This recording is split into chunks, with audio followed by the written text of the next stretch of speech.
Hi everyone. So in the last lecture, we saw the base class pointer to the derived class, and in that we saw that when there is function overriding involved in that, then the base class pointer is pointing to the method of the base class, right?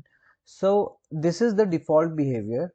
And what if we want to change the behavior? What if we want that okay, instead of the base class pointer pointing to the method of base class, we want it to point to the method of child class, right, of this class.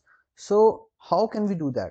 The answer is virtual functions. It's really simple. We there is just one keyword, that is here. We have to make it virtual, right? We have to make it virtual, and after writing the virtual keyword, let's see what happens, right? Child class display. See, earlier, if you can remember, if we remove this virtual keyword, right, it's base class display, right? Even the base class pointer is pointing to the child class. It was pointing to the display method of the base class, but if we want that it should point to the display method of the child class, we have to make the method of the base class as virtual, right?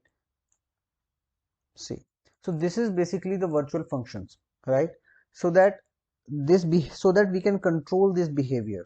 To control this behavior, we need virtual functions. Till now I have talked about virtual functions, and in the next lecture we'll discuss about the solution of the diamond problem. And if you have any doubts, then please ask us, and we'll reply to each and every comment. And keep practicing, right?